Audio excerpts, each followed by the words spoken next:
In 3, 2, 1. How's it going, everyone? Jacob Rothenberg here, and this week on the channel, we have none other than famous author and Amazon ads expert, Brian Meeks. How are you doing, Brian? Hey, I'm doing well. It's good to be on the show. I'm excited to answer any questions you might have because talking about the book business is my passion. Awesome. So you're someone that's really heralded in the community, and you've been very credible for a number of years now. I've always known about you, but it wasn't really until this year that I got to connect with you due to our commonality of you having lived in the same complex that I am. Yes. Yeah, so that was cool. I didn't know you were a Vegas resident. Yeah, I went up to the 20 books to 50. I was speaking at the 20 books to 50K conference in 2017, and it's held at Sam's Town. Well, I was staying at the Aria. When the conference was done, I had done very well at the conference with regards to selling my course. And so I decided not to go home. I literally extended my stay at the Aria, went next door to the Veer Towers, got a business card, found a realtor, looked at a couple places, and a few days later signed a lease. I literally Awesome. checked out of the Aria, took my bags over to my new place, then went and bought a bed, a desk, a computer, $500 from Bed Bath & Beyond, and a computer chair, and that was it. And I just didn't go home because I have my car with me. Now this is my home now because I moved back from Vegas, but I lived there for a little over 2.5 years. Absolutely loved it, miss it, but now I'm back in Iowa writing out the zombie apocalypse. Well, first off, I have to say, sir, that is extremely spontaneous of you to stay in Aria and get this whole deal done, buy new furnishings, get your computer. I mean, you really loved it that much you couldn't come back to Iowa first and contemplate, or was this like a now or never Well, mentality? the deal with me is I'm always cognizant of the story, and I like the idea of doing the conference, speaking at the conference, and then not going home. And in fact, the last day of the conference, what they used to do for the first couple is, because it was small, all the speakers would be up on stage and then people could ask questions, and that was how the conference closed out. Now it's too big, so they pick a handful of people. But when they got to me and said, what was your biggest takeaway? And I said, I just love Las Vegas. I'm not going home. Of course, everyone laughed, and I knew they would laugh. But what they didn't know is I had already I had a pretty good idea of which unit I wanted, because I think I actually looked at the units before the conference had ended. And so I was being honest. And sure enough, I did sign a lease and did move in.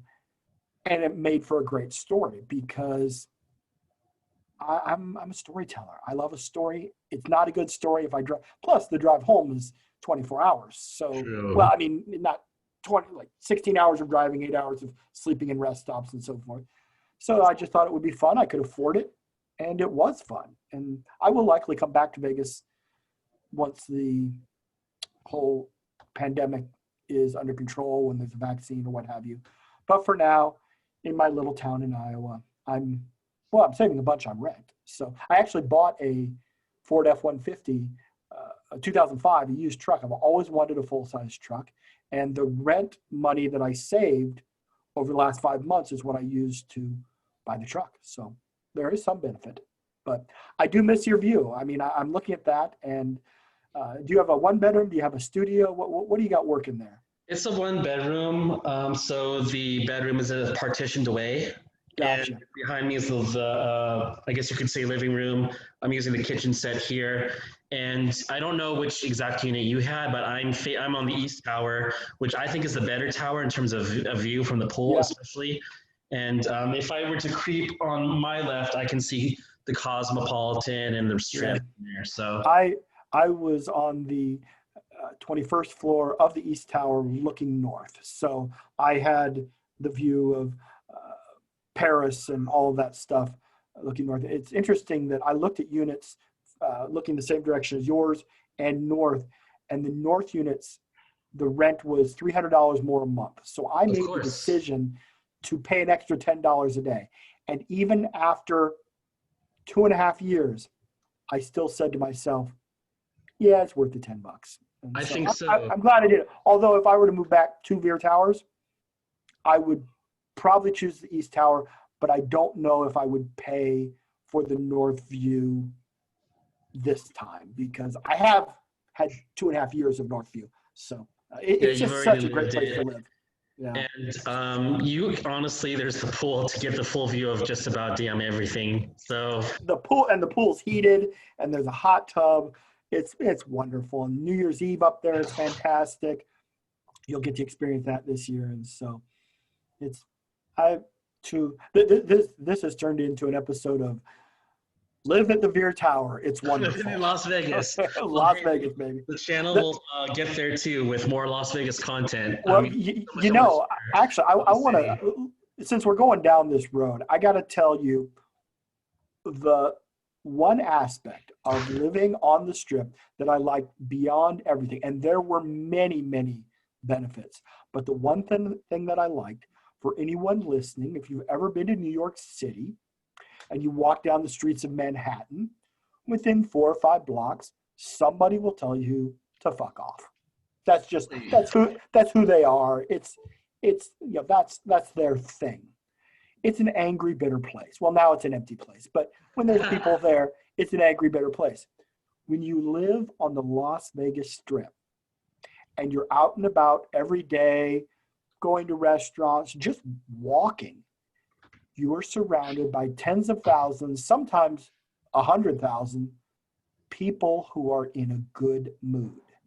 And if you don't think that being constantly surrounded by happy isn't a lift to your spirit. Now, I'm an optimist by nature, but for the entirety of the time I was there, you wake up every single day is sunny, blue skies. You can see in the background behind you. Very rarely do you see a cloud. But on those rare days when it rains, it is so unique that even that is interesting. When I got back to Iowa, the first 10 days I was here were gray and overcast.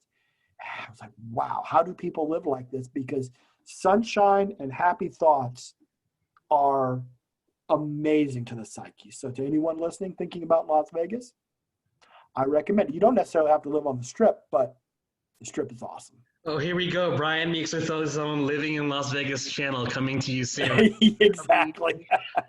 Portrays such an amazing outlook of Vegas and like how it is. And yeah, people are very nice here, very relaxed.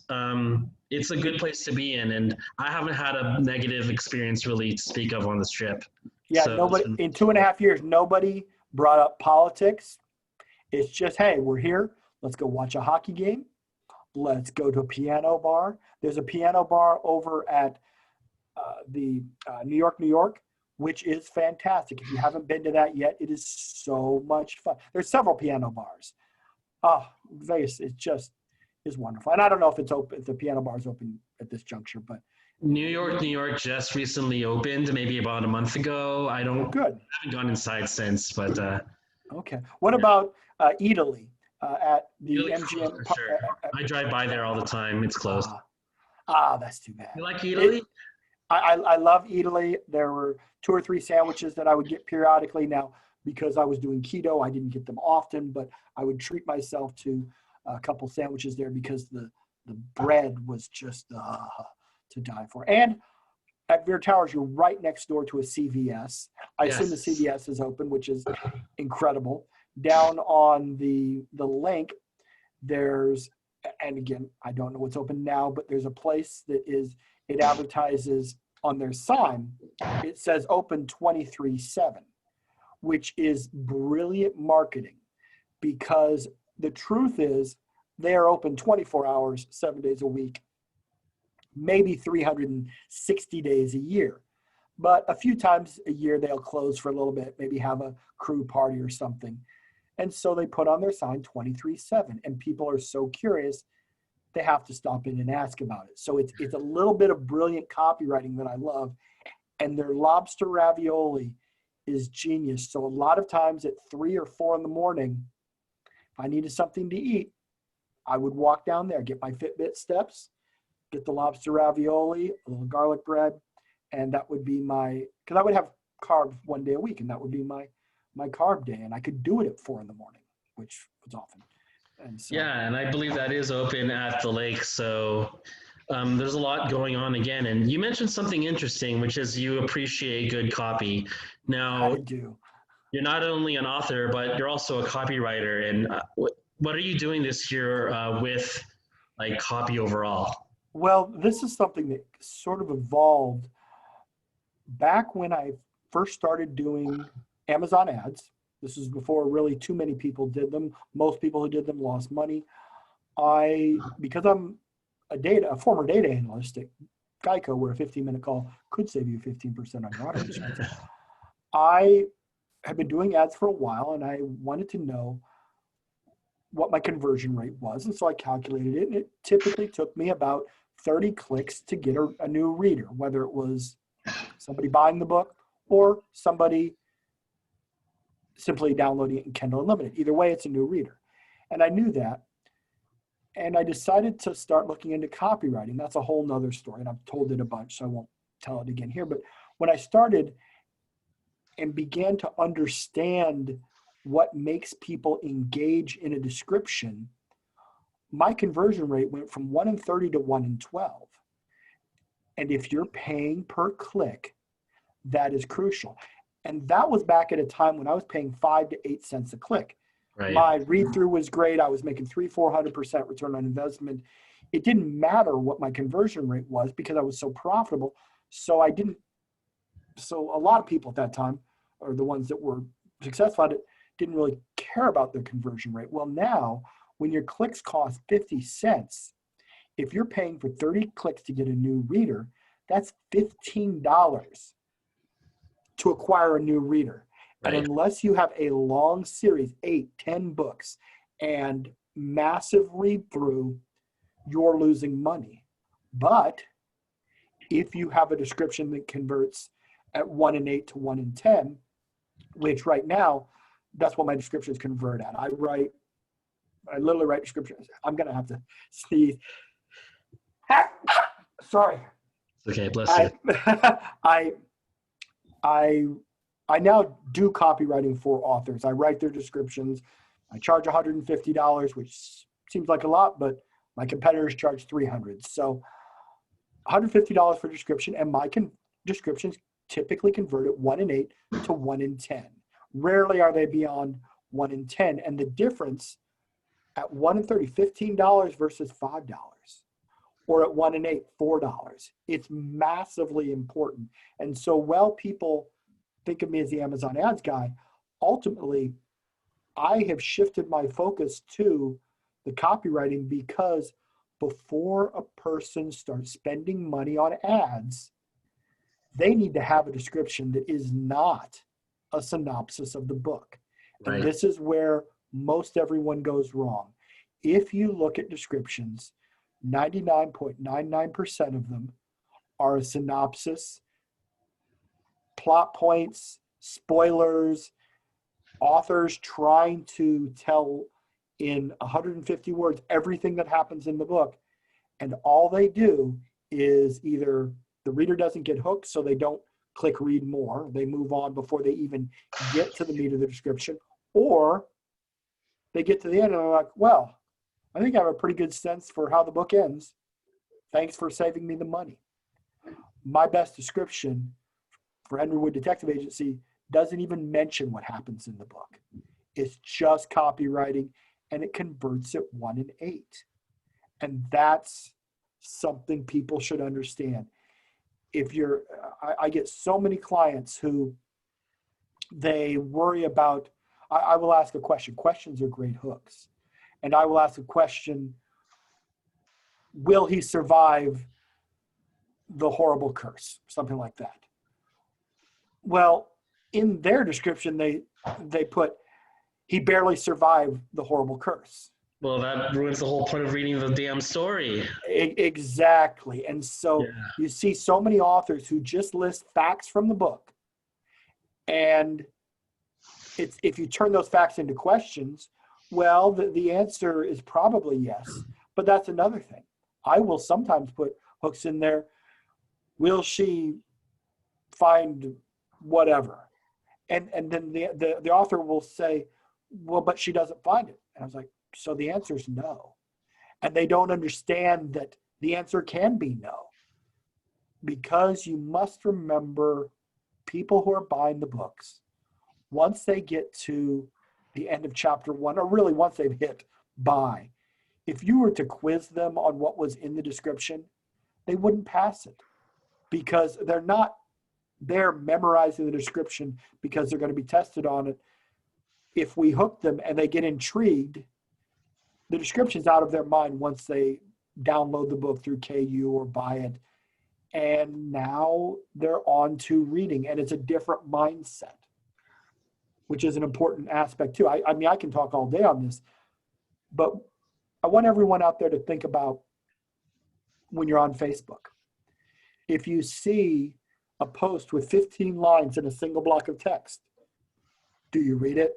You were nodding your head no before I even got to the question. Nobody reads it. But how many descriptions are 3 giant blocks of text, paragraphs summarizing the book?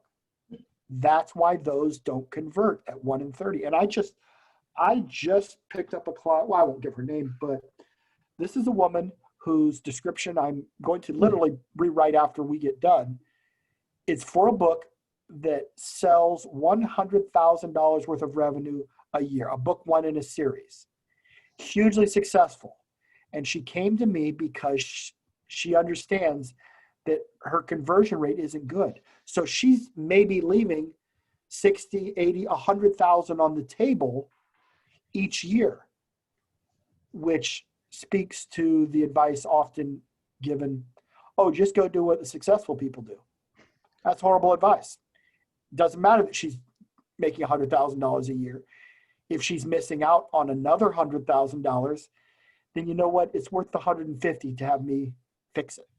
Absolutely. What I want to actually mention too is my business partner is a blurb writer and a top-selling romance author, and I entirely 1,000% agree with you that it is worth the $100, $150, even $200 to have a book description or blurb written, because the last thing a reader wants to read is a synopsis that's dry, not very well written at all, and it's like a movie trailer that just gives away the whole plot from beginning to end. Whereas you want a blurb or a description that's emotionally provoking, it's captivating, it's either going to be sexy or mysterious or just in some way going to leave a curiosity. And it may leave a cliffhanger at the end for you to discover and want to read through the book and actually read through the book, or you just want to see what happens to the characters to the end. And that's really important, because it's one thing, sure, to get someone to click read through KU, but it doesn't serve you any good if people aren't reading through your book, and that's a big problem if you're not getting read through your book or series of books when you're running ad campaigns through either Amazon or Facebook. Sure. So totally agree with you there. Absolutely. It's important. And so I want everybody out there listening that's an author to give your description a read. Is it a bunch of big paragraphs? Before read more, how many words are there? Is it more than 15 or 20? Well, that's wrong. What's your call to action like?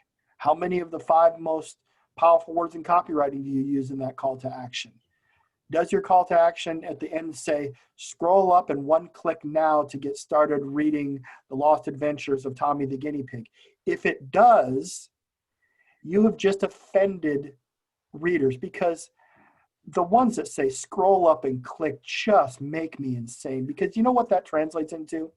Hey there, potential reader, you're an idiot. I think you're an idiot, because yes, it's true, you buy 5 books a week on Amazon, but I still feel like you're dumb enough that I need to tell you how to operate your mouse to purchase this book.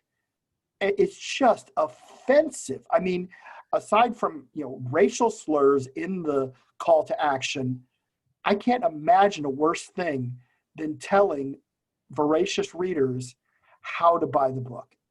Oh my God, it's offensive. It's not as offensive as racial slurs, but it's right up there.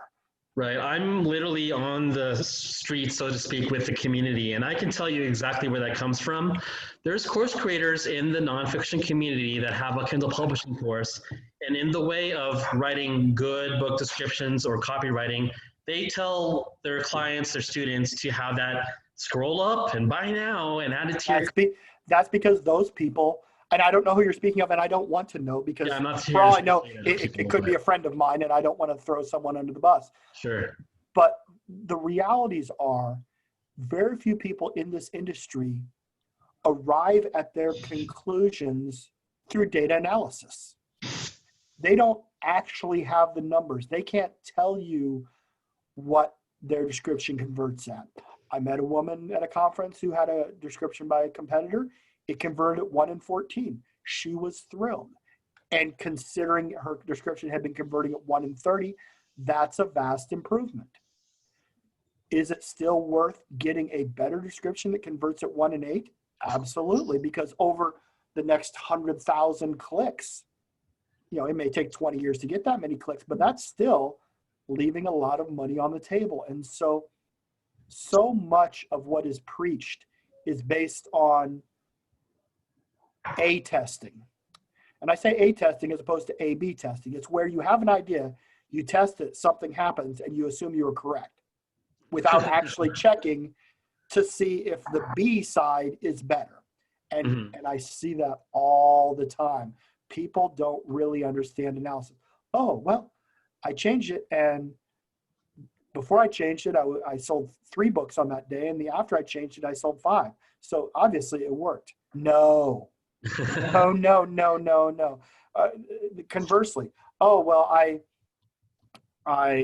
Brian, I used your description and my sales went down. Oh, really? Over how many days? Well, the next day. Yeah. Okay. So how many did you sell? Well, I sold 7 with my old description on Wednesday, and on Thursday I only sold 4. It's like, okay, let's look at your data. Well, what happened the Tuesday before that when you sold 1? Or the Sunday before that where you sold 2? People don't understand that you have to look at a range of numbers because of a thing called variance. If everybody understood that things vary, a description that converts at 1 in 10, can it go 0 for 50? Yes, it absolutely can. It's just like flipping a coin. If everybody out there flips a coin 3 times, or 4, let's say 4 times, an even number, will it always come up 2 heads, 2 tails? No. Sometimes it's going to be 3 heads, 1 tail. Sometimes it'll be 4 tails. That's variance.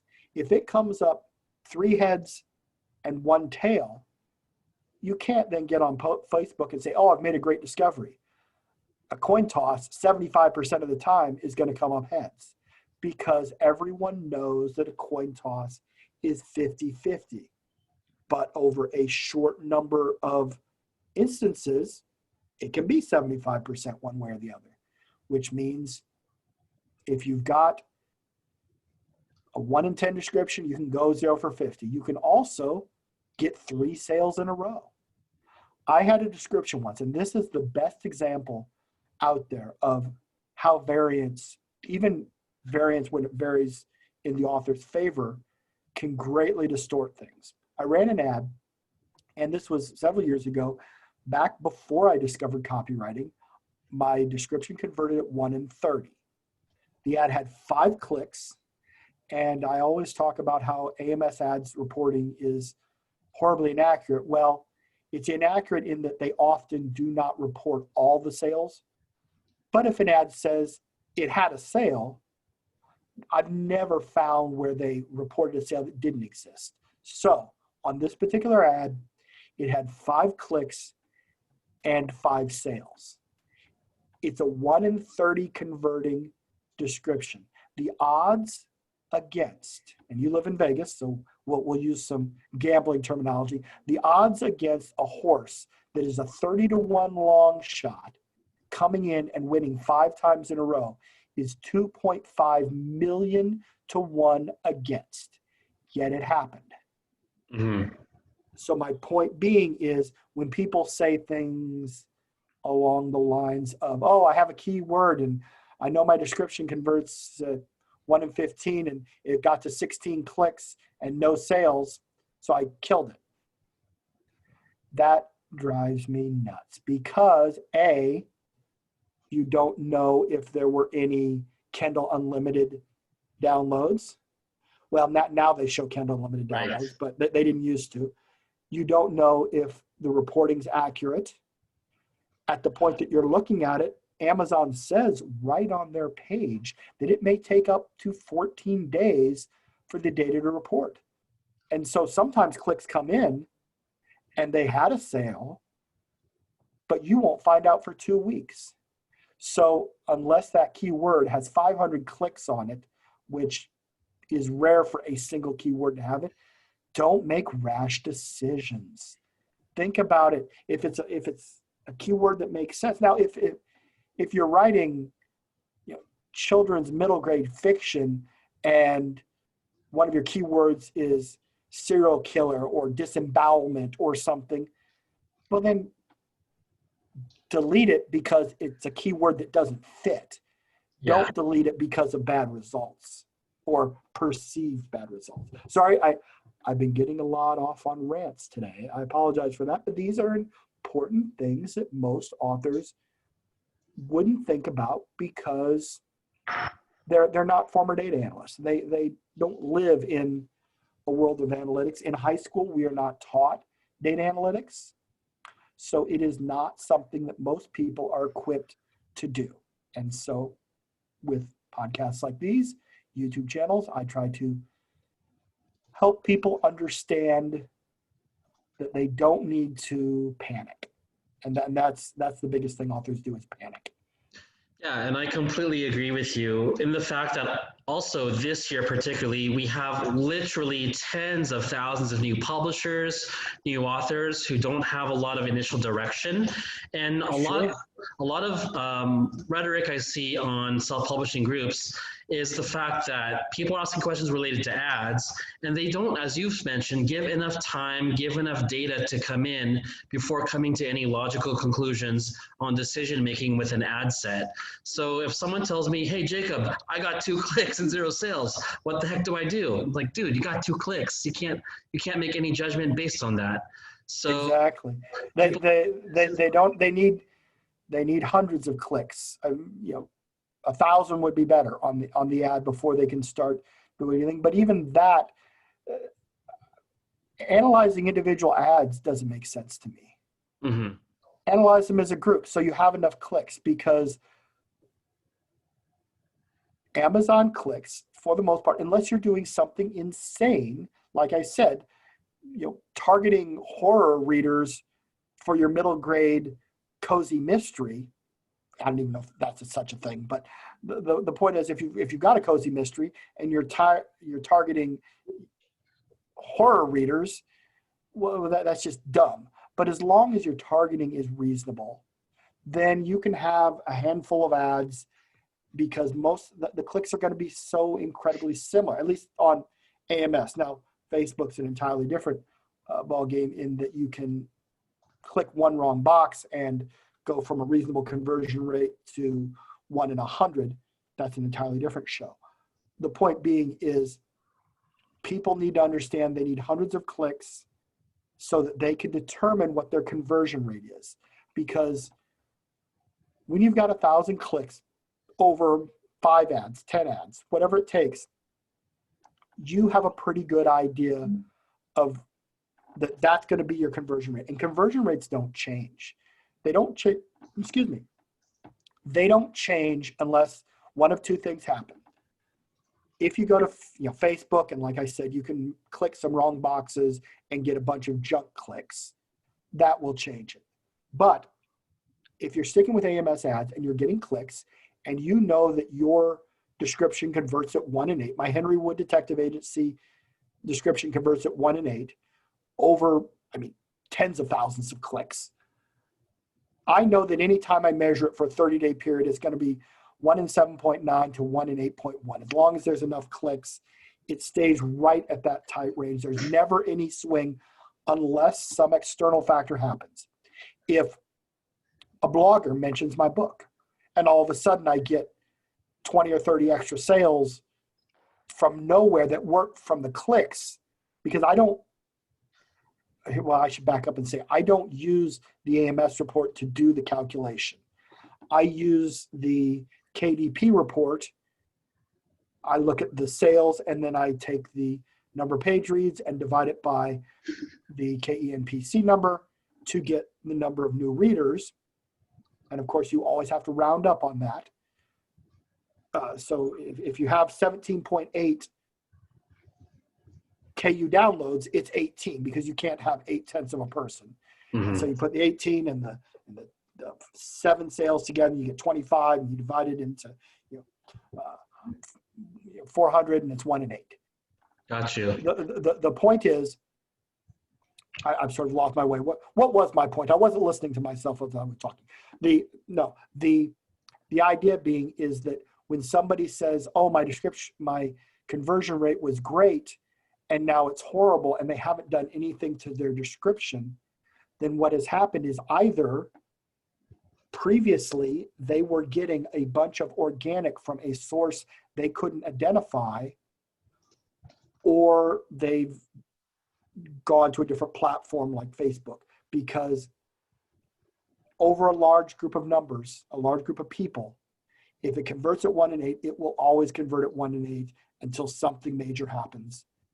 And so you need to understand that. There's an author who has literally sold millions of books, who had a description that was converting at 1 in 8 or 1 in 10, and then he reached out to me and said, yes, now it's down to 1 in 30. And I had worked on his description, and he decided not to use it because he said, well, mine converts so well. And I said, well, it may be a case where you're getting a lot of help from Amazon because your book is so successful.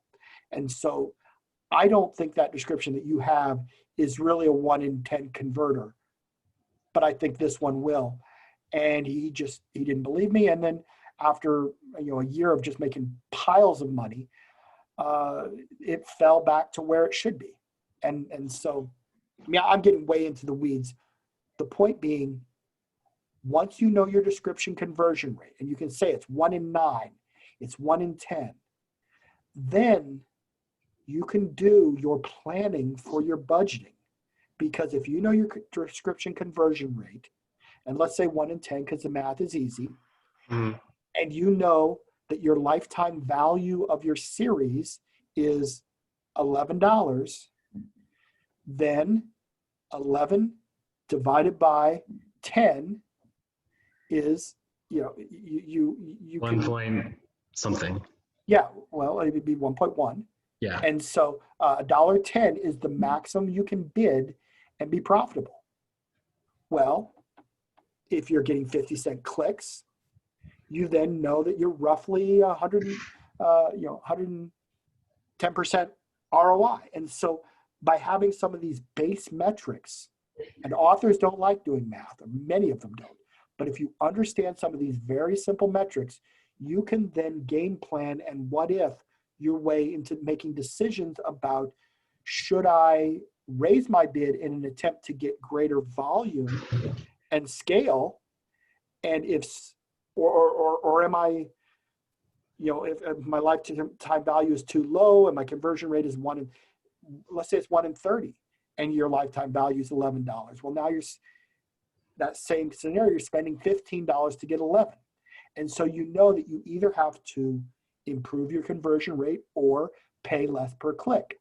If you can drive your click cost down to 30 cents, well, now you're spending $9 to get 11 and you're profitable. Or conversely, you improve your conversion rate. So it's important, whatever stage somebody's in, to know that conversion rate. And if they've been running ads for a while, take all the ads for that book that you're interested in, add up all the clicks, go to your KDP, add up all the sales, add up all the page reads, divide by the KENPC number, which is the number of pages you get credit for, get your total units, calculate that number. And if that number isn't 1 in 10, then you've got a problem. Sorry, I really went off on a a rant there. Fine. I'm just thinking right now in terms of practical application. You know how it is. Ads have gone a lot more expensive this year. Yes, they have. Something that I've been struggling with, and I think a lot of others as well, there is nonfiction that's still profitable in a lot of case studies, but with particularly romance fiction, with that being one of the top genres in all of Amazon, the cost per clicks are so expensive. And yeah, in theory, you can try to bid cheaper, but then at some point, you're not going to get any impressions despite going down to even 30 cents per click. It's impossible. It's true. How are you able to profitably run Amazon ads in the romance niche this year? Have you had any case studies or a strategy that works for you? Well, what's the conversion rate of book one's description?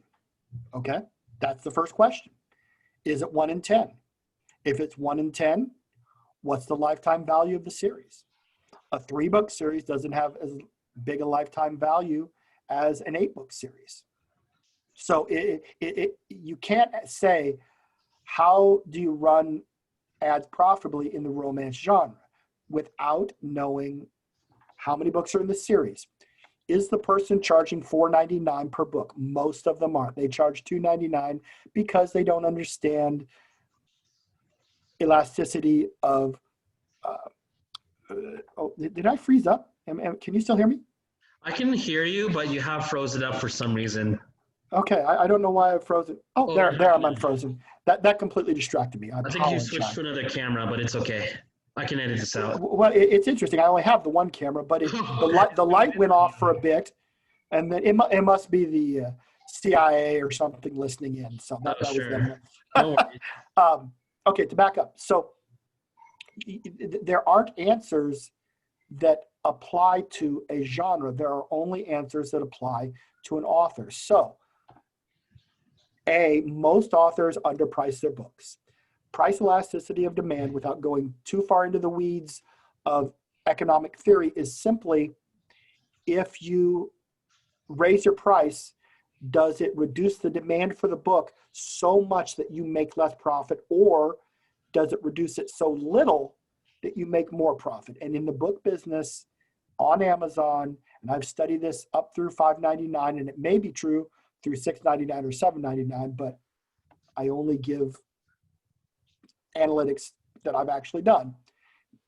It doesn't matter. In nearly every case, an author should be, and don't say, oh, but in my genre, no. I've studied literally, dozens and dozens of genres, and I have never found where price elasticity of demand was any different. It does not matter. If you're pricing at $2.99 or $3.99 is the worst, but $2.99 or $3.99, raise it to $4.99, maybe $5.99, but raise it to $4.99. It doesn't matter that everybody has it at $2.99. How will I compete? The readers do not care. And here's one more thing. If your book is at $4.99 and you're exclusive to Amazon, you'll get more KU downloads because of perceived value. Now, that being said, the woman who makes $100,000 a year, her book's at 99 cents. And for nearly every author, that's a bad idea. It's not for her. She has a massive series. It has many books in the series, and her read-through is incredible. So going from $3.50, $3.45 margin on book one down to 35 cents, she's losing money on book one, but it doesn't matter because her readers read all the way through to the end of that massive series. And so while there is only a maybe twice as, I don't have her numbers, so I can't speak, but at $4.99, she would get X. At $99, she gets greater than X. And in her situation, every additional reader means profit, so it doesn't matter, but she is rare. If there's 1,000 people listening to this, I would be surprised if more than one or two of them should be pricing a book at 99 cents.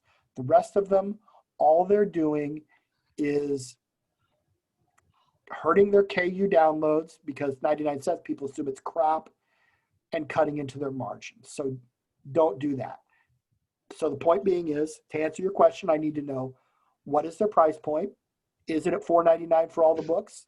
Probably not, because most romance authors aren't, but they should be. If it's not, the first thing you need to fix is that, because it's cutting into your lifetime margin. You need to know what your lifetime value is. I don't know what sort of books you write. Did you say it's nonfiction?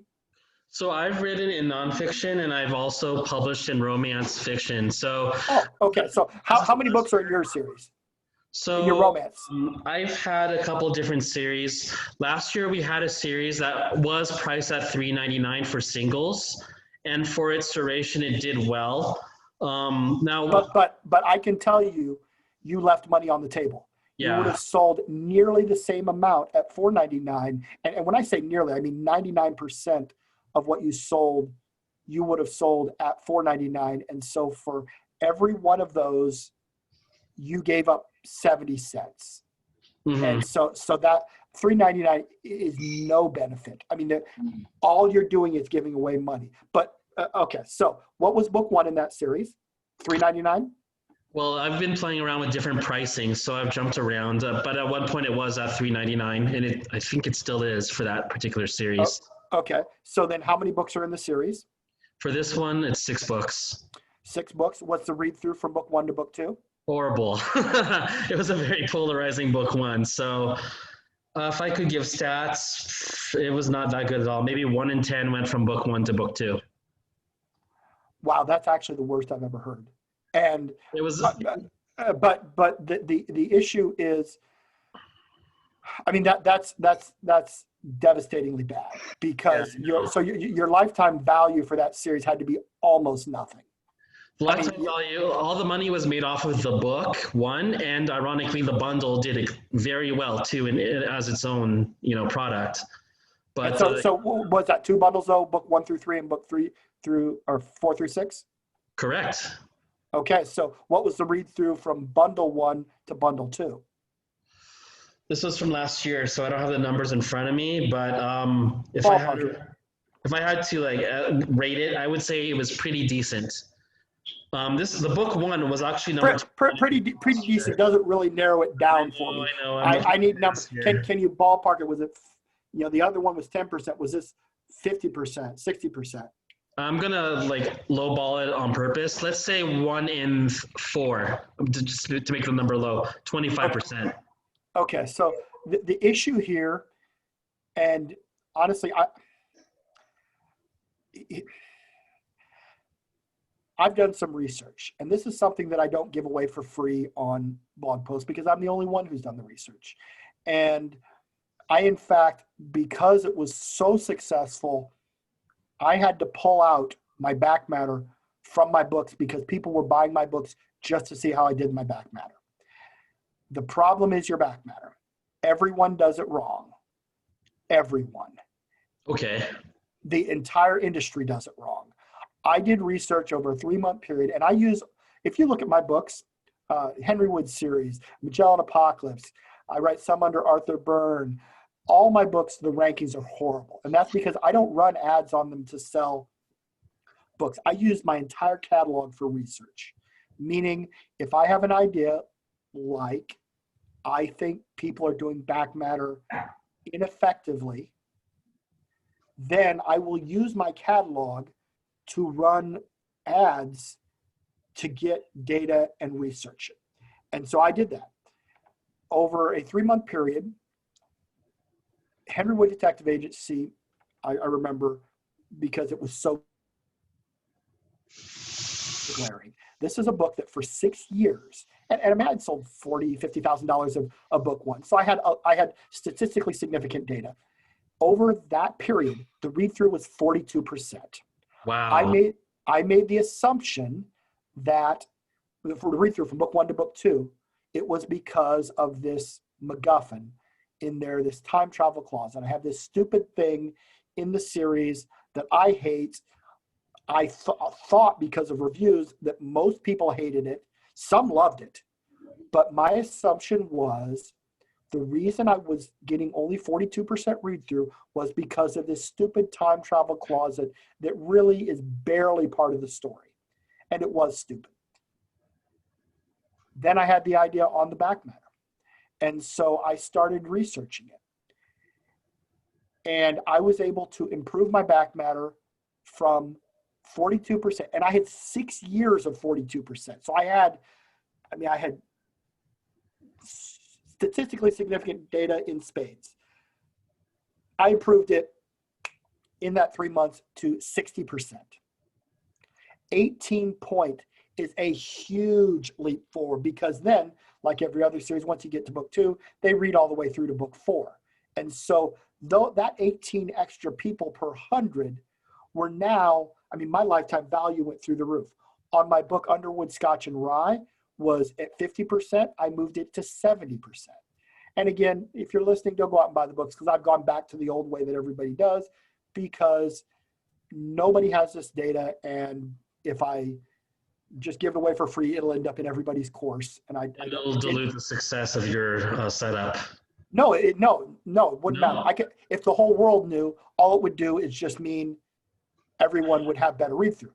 My point is, I spent so much money to get this knowledge of back matter that it's in my course, and I don't want it anywhere else. So I'm not giving it away to all the other people that do courses so they can do this, because, not to be bitter, but I've given away a lot. And it gets regurgitated, I know. Well, and there's nothing wrong with that, but the whole concept, I don't know of anyone that even calculated conversion rate on book descriptions.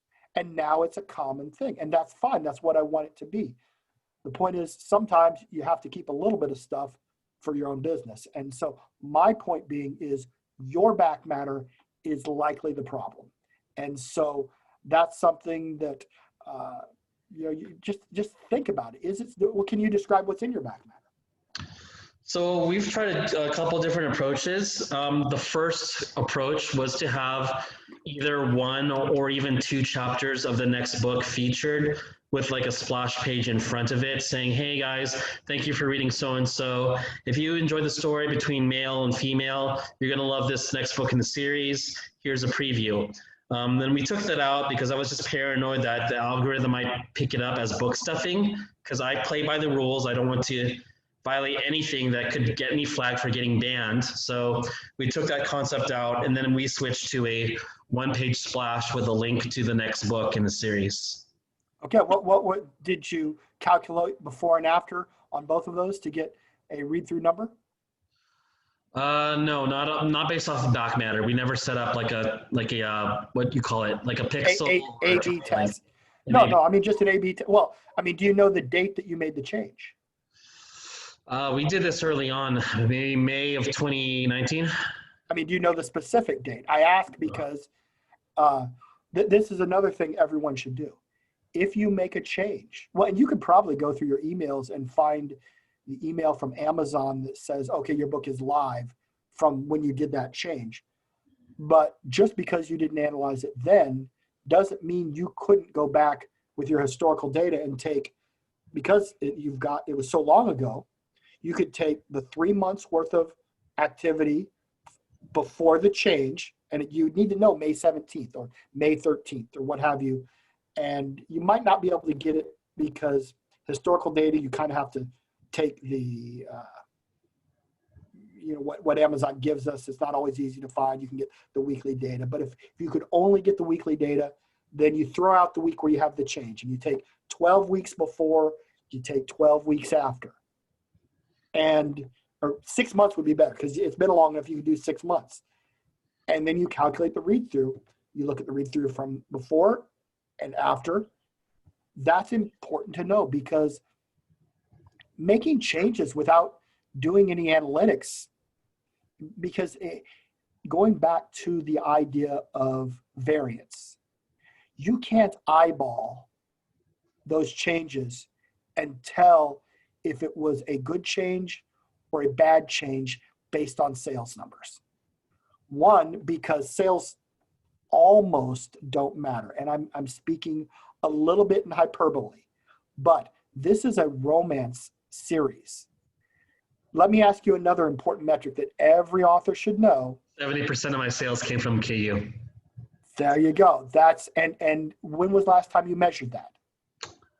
End of 2019, and I could measure it again this year, but I would suspect it's probably either the same or more of my sales come from KU more than ever.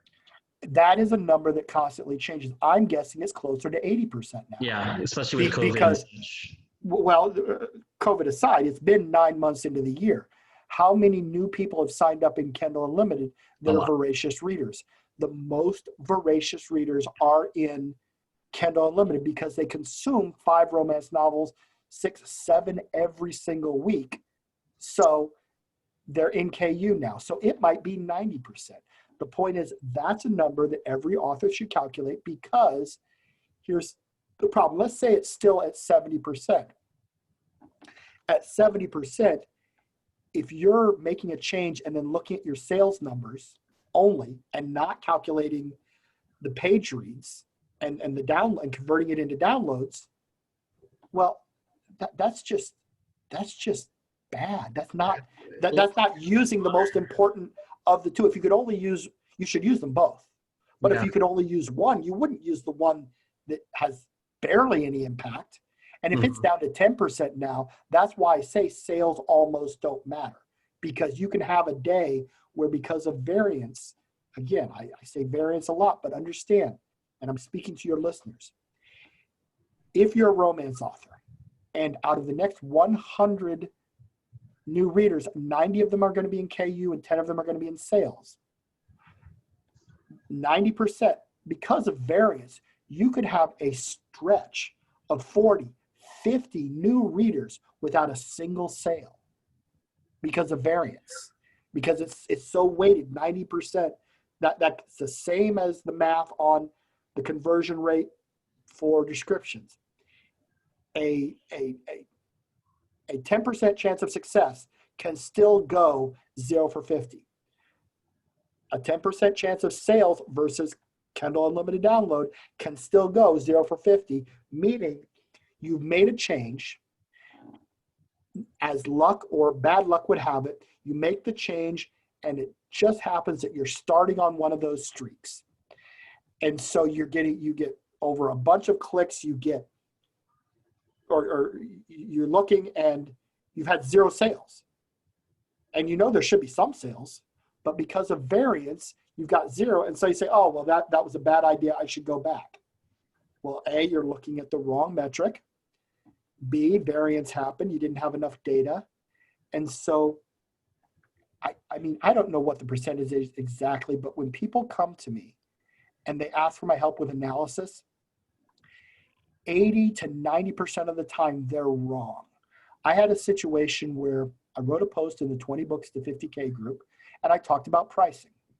Over the next few months, 24 people, 24 people reached out to me, and they said, Brian, I just wanted to let you know, because you like data, that I tried raising the price on my book, and I thought it was a good idea. I'm glad I did it, but it didn't work. And I said to those people, I said, do you mind if I look at your data? Well, they know that I'm good at data analysis, and they were thrilled. So we got onto, well, it wasn't Zoom. I don't know, maybe it was Zoom, but I think it was probably a Facebook call. And we went through their data.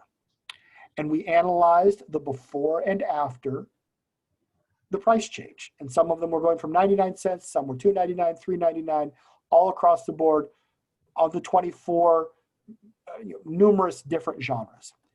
And when we got done, of the 24 people who said it didn't work, 100% of them were wrong. Wow. So that's why I preach on this analysis stuff, because I know that almost every single author out there who is running their business is doing analytics poorly. They're eyeballing it. They don't understand variance. And when they do that, they're making decisions and assuming they're correct. And that is costing them money for the rest of their lives, because once they're convinced that $4.99 is the wrong price and they start pricing at $2.99 and they do that for 20 years, they're leaving so much money on the table just because they didn't do the math correctly. Does that make sense? Yes, it does. Now, if I had to play devil's advocate, because I know it's going to be a paradigm shift for a lot of people to switch from $2.99 or even $99 to $4.99, someone's going to say to you or ask, well, Brian, don't I need to have content that justifies that higher price tag with regards to either better writing, maybe an exclusive model on the cover, higher production value? Don't I need to take care of that first before considering raising up my price to justify it to the readers? No. Really? Define good content. I've had $300,000 in fiction sales. I'm a 4.1 author. I mean, most of my book ones, book 2s, 3s, 4s, and 5s, and so forth. Those are a little different because those reviews are biased in that the people that didn't like the story don't read books. Of course. So that skews up. But if we're just talking about my standalones or my book ones, most of the reviews are 4.1 to 4.2. That's okay. I mean, it's better than people that win Pulitzer Prizes. I mean, the Goldfinch is 3.8, but again, I don't write poorly enough to win a Pulitzer. So the point is, 4142 is not world class. Michael Ondelay's stuff, he has book ones that are 4.6, 4.7. He's a better writer than me. Craig Martell is a better writer than me. Mark Dawson, they're better writers than me. The only reason I can make a living is because I'm a better analyst than anyone out there. And so I have shown that you can I write reasonably good books. People enjoy them. I do not write spectacular books, but I write books that are good enough to make a living. And I do have my latest series, Dragon's Fury. That book one has 23 reviews and it's a 4.5 average. But that was my 17th or 18th novel. Or no, that's not right. There's 4. So that would have been, I think, my 15th novel. So I am improving as an author, but I've been making my living at this for, I guess I'm in my 4th or 5th year now. It's all a blur. With 4.1 books. I do have good quality covers. If you've got an amateurish cover, yes, fix that first. But if you have an amateurish cover, don't try selling it 99 cents. Just fix the damn cover. Right. I mean, that's so the point is there are authors out there who make their living with girl on dinosaur erotica. Yep. It's a thing. It's a narrow niche. I have no idea how you target that market or anything, but the point is it can be done. Those covers are typically horrible. And so don't let perfection be the enemy of pretty good. I mean, this is not my original saying. Sean Platt from the Self-Publishing Podcast and Johnny B. Truitt say that all the time. I've heard other authors say it. I don't know who came up with the saying, but it's true. And the realities are, if you have a crappy cover, none of that matters as much as good copyright. Well, no, that's not. That's going to come off wrong. Covers absolutely matter. They do. You need to have a great cover. If your cover sucks, fix that first. Yep. Then fix your description. If your writing is only a 4.0 writing, you don't need to fix it. That book can be a 4.0 for the rest of your life, because if you're serious about this business, you will get better. So do not go back and keep rewriting books over and over. That's spinning your wheels. You're better off to write new books. Now, I did have one instance where I went back to a book one, and that was my very first book, Henry Wood Detective Agency. And in it, I chose, this was a creative decision, all of the gangsters in the book. It takes place in 1955. There's these mobsters. All of the underlings and the head of the mob didn't use contractions. They all said did not, cannot, will not. This is a nod to the movies of the 50s where the gangsters never used contractions, which I thought was incredibly clever. Here's the problem.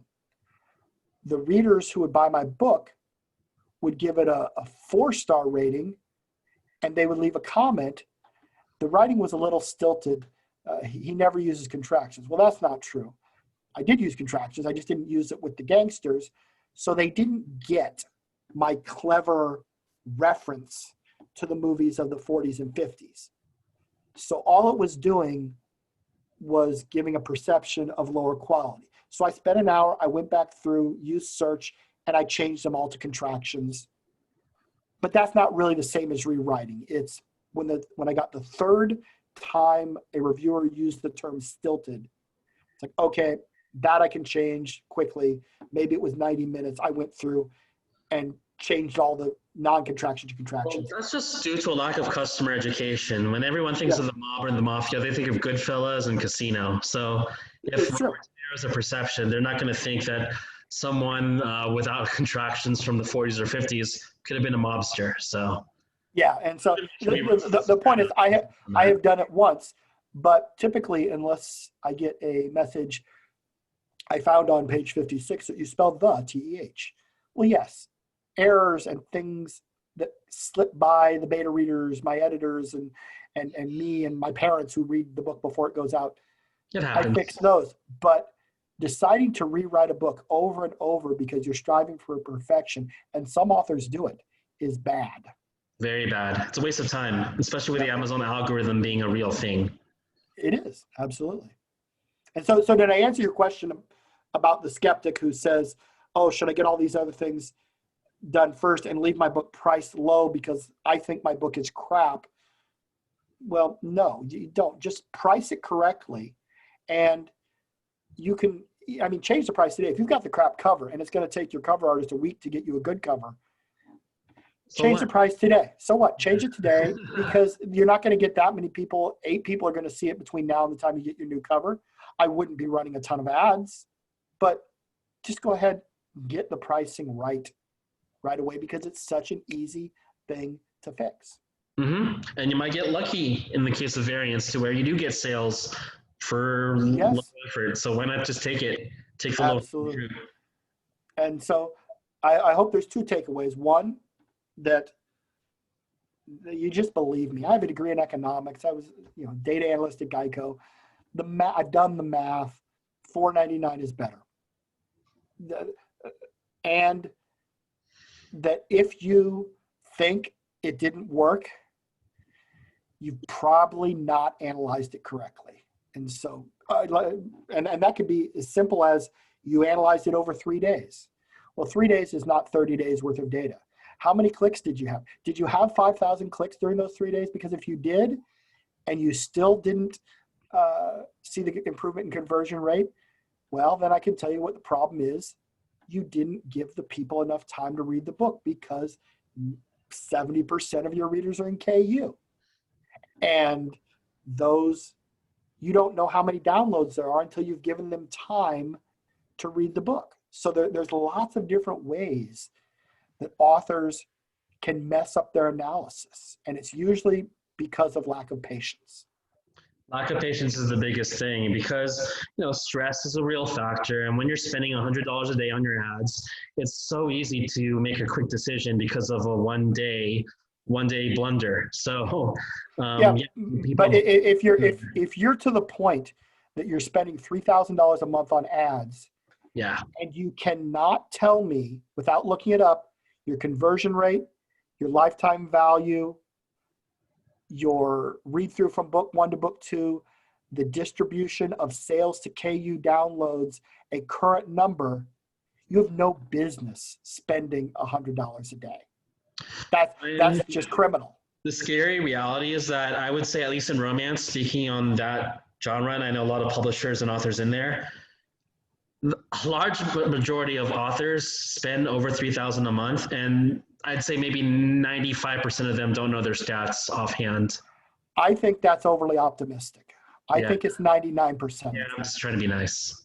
But here's a story. Back, this would have been August, September of 2017, after I launched Mastering Amazon Ads.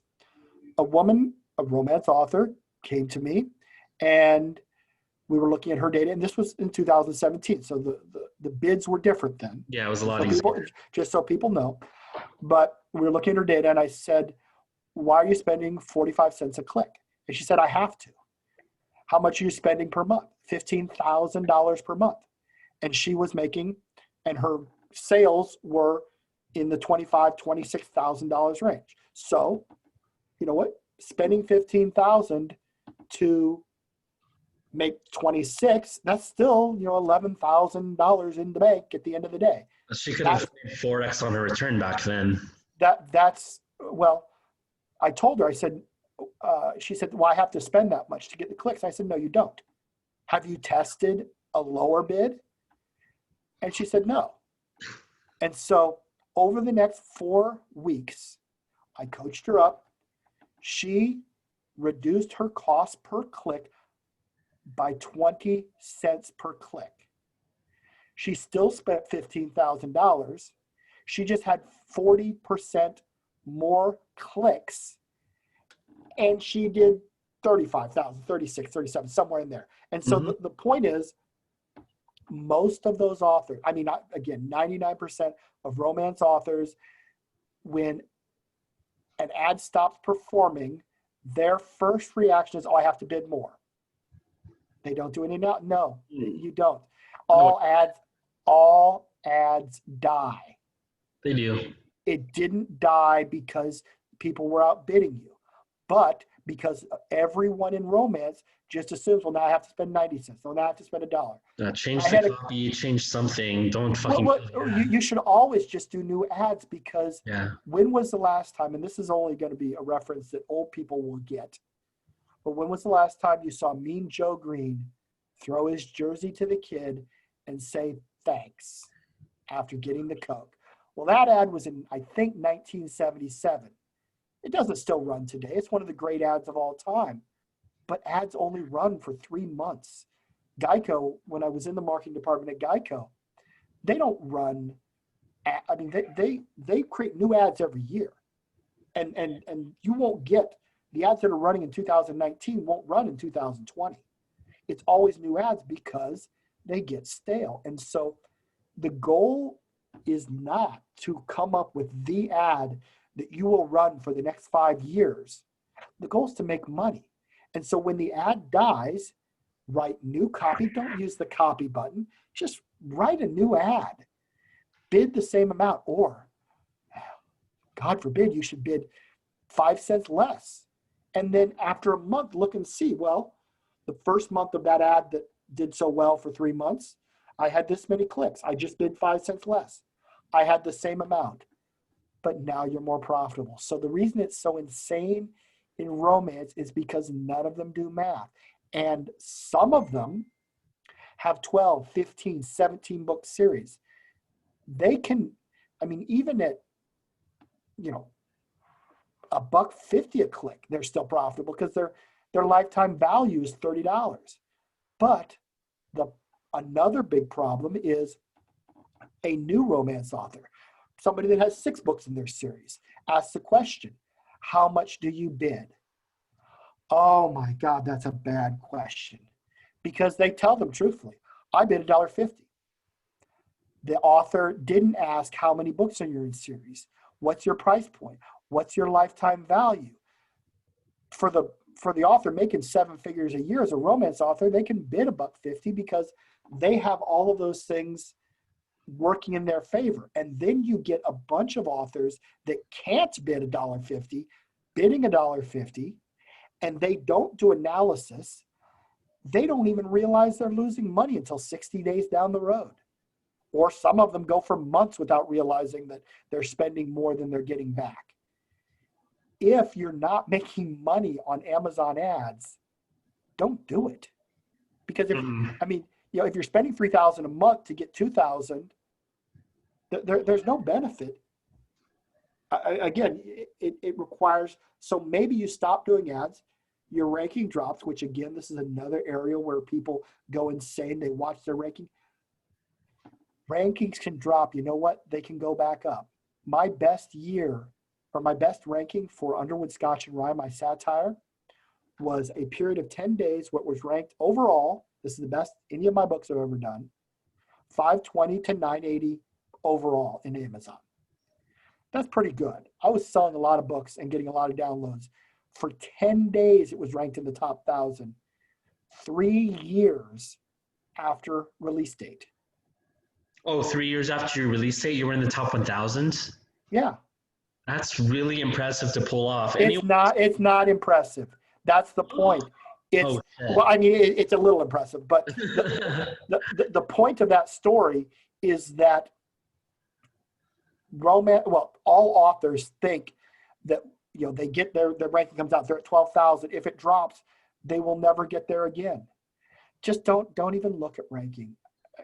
It's nice, and there are some reasons. There are some reasons I look at ranking to do analysis, so forth. But if your book's going along great and then it drops, don't panic, because you know what? 2 years from now, it could be in the top 1,000, because marketing can drive it. It doesn't matter. Look at the Harry Potter books. They're all still doing pretty well. That's obviously. That's an outlier, but yeah. That's an outlier. But the point is, none of my books have had their best week the first month of launch. They've all had it later on, where I'm doing lots of advertising, and maybe I have a perfect storm where a bunch of Amazon ads and Facebook ads all start producing lots of impressions at the same time, and it converges, and that's how that happens. The point being is, you don't need to stress out about it, because yes, your book just dropped out of the top 100,000, but you know what?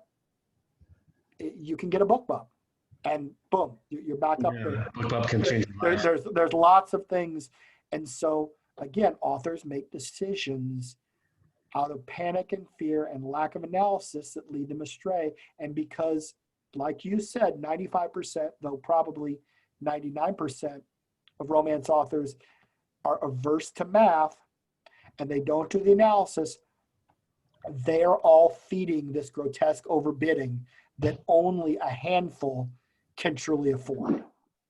I hope that makes sense, because that's important. And so, maybe the answer is Facebook ads. It could be, and yeah, Facebook is on a whole other set of methodologies and whatnot. It's a skill. It's hard to learn. Skill set. But, Brian, I think that you've given so much information. There's just so much knowledge in this interview. It's probably, if we were to go any further, there'd be too much to digest. So, there's probably already too much to digest. There's already too much to digest. So I'm going to have to ask you as a final question, where can people find your course and know more about you? Well, I don't know if they need to buy my course. Okay. You know what? They can find me on Facebook. Mm-hmm. They can send me a DM. I'm almost maxed out on number of friends I can have. I think you're limited at 5,000, and I'm pretty close to that. But I have 2 groups. I have Mastering Amazon Ads and Author's Guide. And there's 3 questions. Have you bought the book or what have you? They can just answer those honestly. Almost everyone gets approved, though. Sometimes I see there are people that are not authors, that are maybe Amazon sellers of other goods. And I don't let those people in, because they don't understand that's not the point of the group. But then there's also Mastering Amazon Descriptions, which is where people go to practice their description writing. And so those are 2 places where you can find me hanging out all the time and ask me questions. I love authors. And the one plug I would give, though, is if your description doesn't convert, and anybody listening that has run Amazon ads, take your historical data, look over, say, the last 3 months, use KDP, calculate your conversion rate. That means number of clicks across all your ads, say it's 1,000, number of sales plus Kindle unlimited downloads, which you have to calculate. I had 90,000 page reads during that 90 days. My book is 373 pages long in the KENPC number. You take that number, you add to the sales, you divide it, you get your conversion rate. If it's not 1 in 10, it is absolutely worth spending the $150 to have me rewrite your description, because you'll get something that will help you convert for the rest of your life. And you can use that as a template for future book ones, for your books 2s, 3s, and 4s, and so forth. So that would be the only pitch I would make, is I absolutely believe my copywriting can, get your business, that part, running at an optimal pace.